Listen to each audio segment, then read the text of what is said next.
Before you book a Viking River cruise, understand this. It's not an ocean cruise with a smaller ship. The excursions are different. The dining is different. The atmosphere is different. Even how you're told where to be can be completely different. Some of these differences are fantastic. Others can catch first-time cruisers completely off guard and potentially cost you money, time, or a day ashore. So today, we're counting down 21 Viking River Cruise mistakes and surprises you need to know before your 2026 sailing. And stay until number 21, because the biggest mistake isn't something you pack or book. It's choosing Viking when you actually wanted a completely different kind of cruise. This is Cruise Intel, helping you cruise smarter with practical tips and mistakes to avoid. Let's start with one of the biggest differences. 1. You won't be constantly told where to go. One of the biggest adjustments on a Viking River cruise is how quiet everything feels. If you're used to ocean cruises, you're probably familiar with announcements telling you when it's time for an excursion, where to meet, or what's happening next.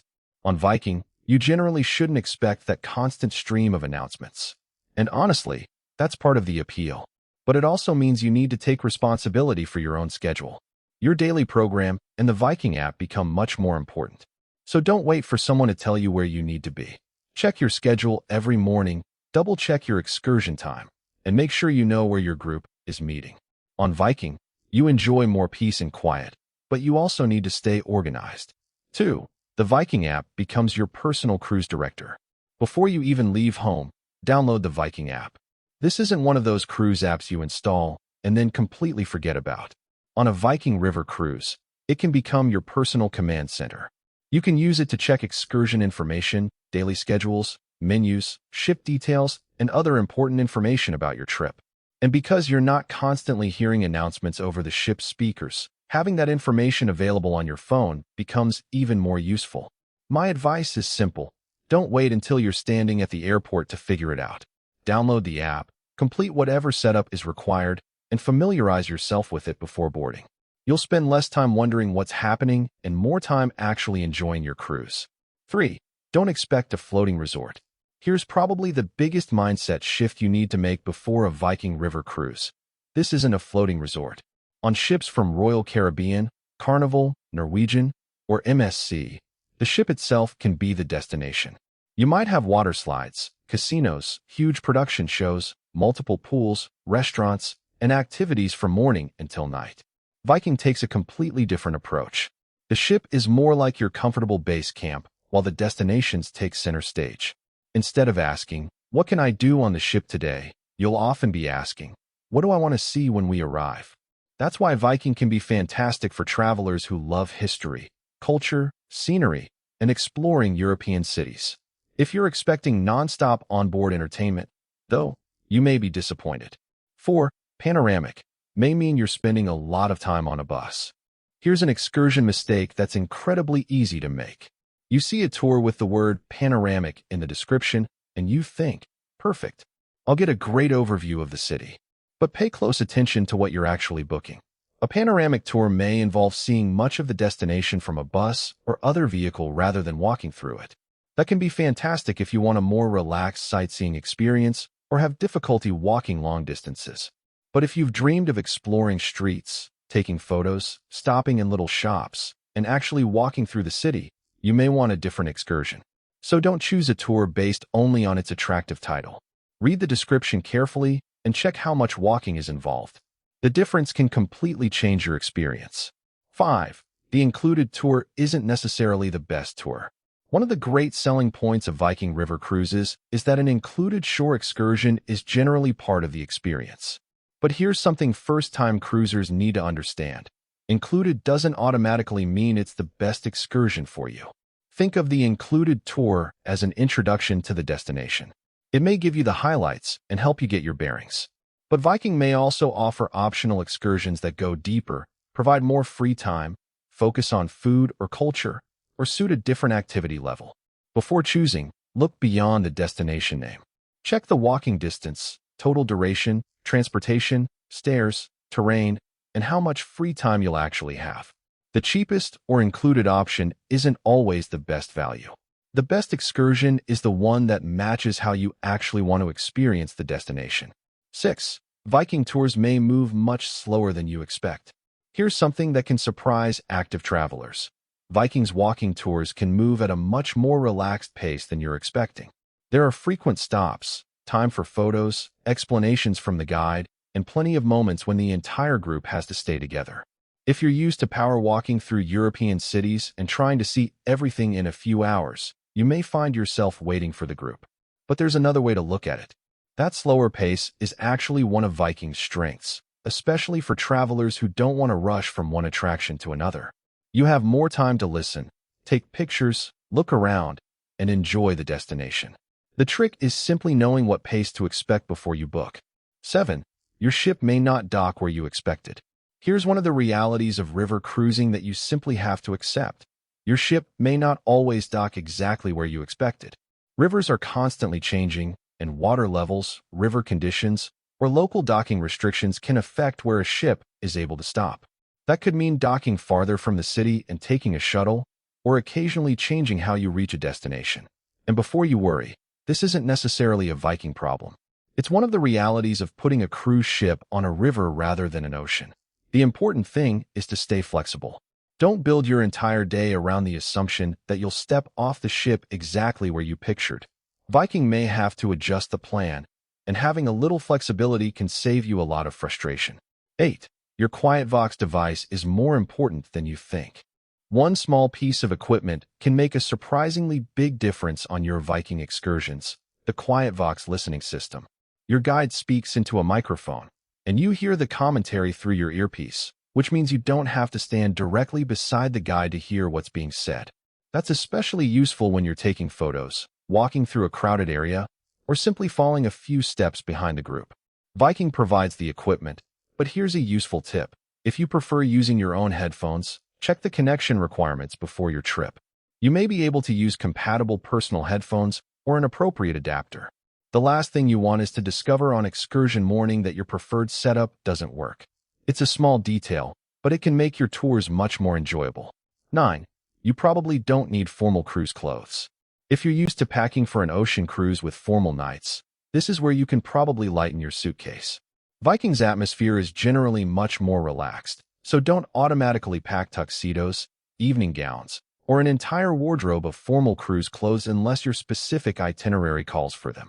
During the day, think comfortable and practical because you'll likely be walking around European cities. For dinner, smart casual clothing is usually a much better starting point. Think comfortable trousers, nice shirts or blouses, and shoes you can actually walk in. The goal is to look presentable without turning your suitcase into a portable wardrobe. And trust me, you'll appreciate that extra luggage space when you're packing for changing weather and bringing home a few souvenirs. 10. Pack layers, not just summer clothes. Don't make the mistake of looking at your destination's average temperature and packing for that number alone. River cruising can give you several different weather conditions in a single day.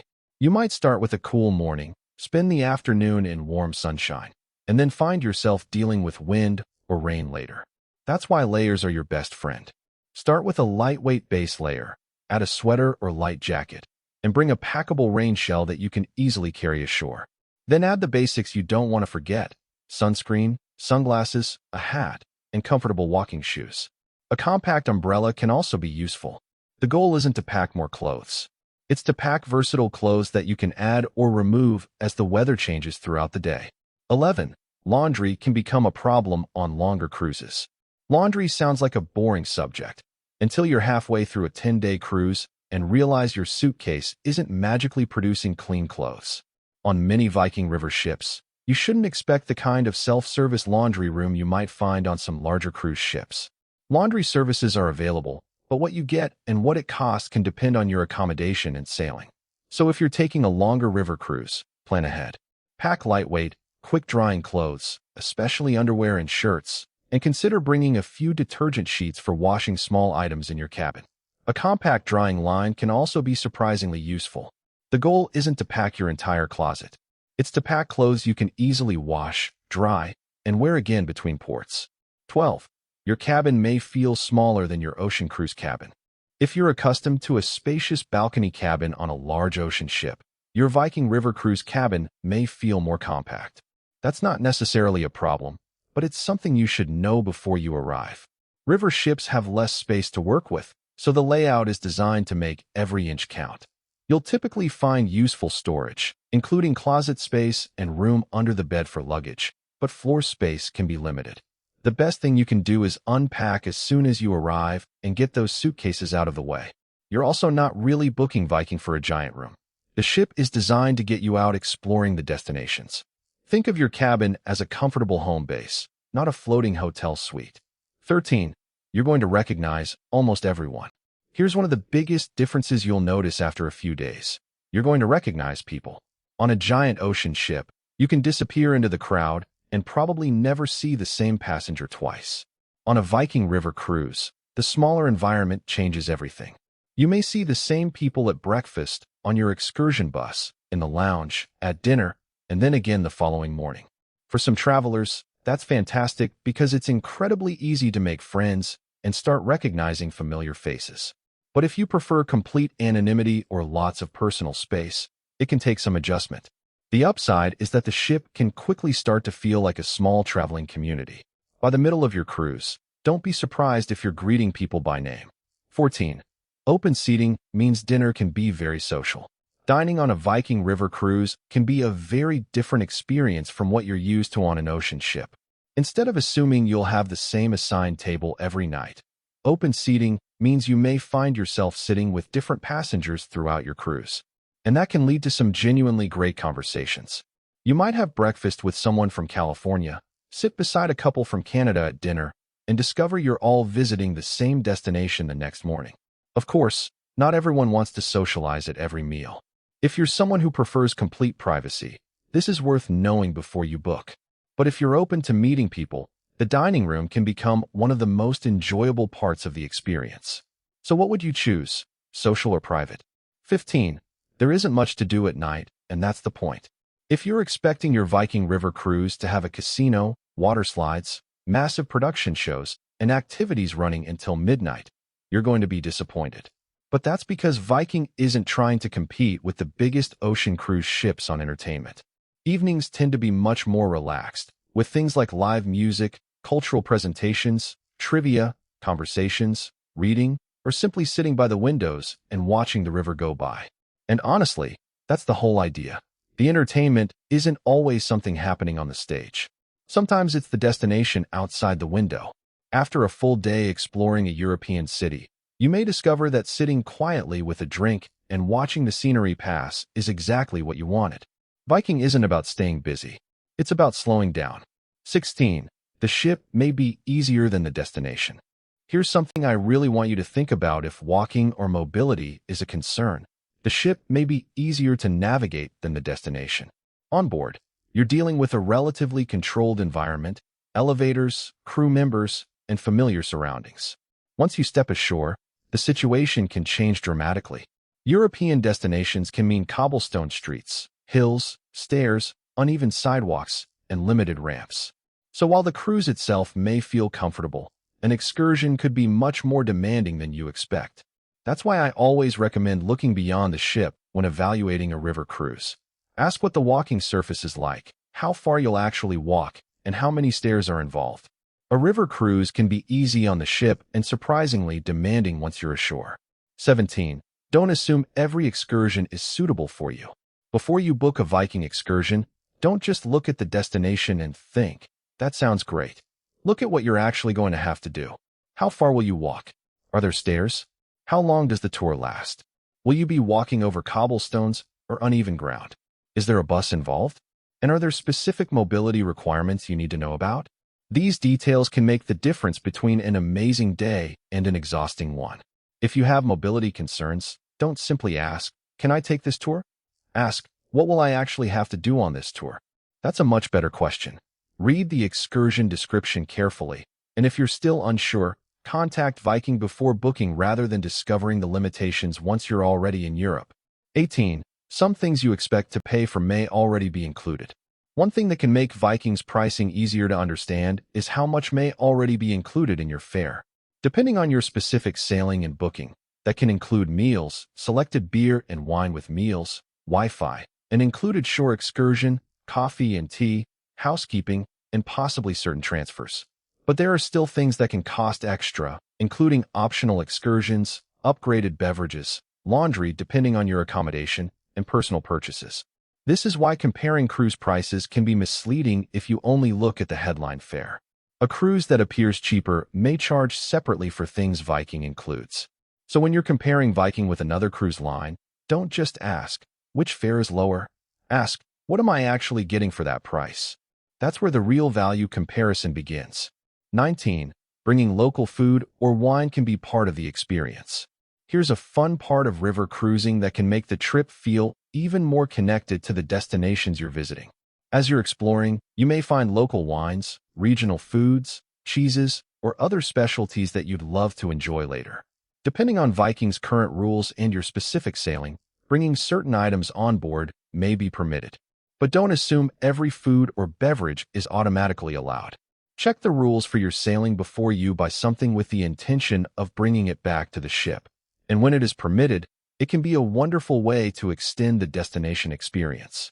Instead of simply buying a souvenir, you can bring back a taste of the place you just visited and enjoy it later while watching the river pass by.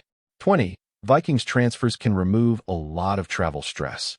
Here's where Viking's transfer options can be particularly valuable. The transition from the airport to the ship can be much simpler when transfers are included with your booking. Instead of landing in an unfamiliar city, collecting your luggage, finding transportation, and trying to figure out where the ship is docked, you may be met by a representative and directed to the appropriate transfer. From there, it's essentially airport to transportation to ship. That convenience can be worth a lot, especially if you're traveling somewhere you've never been before. But here's the important part.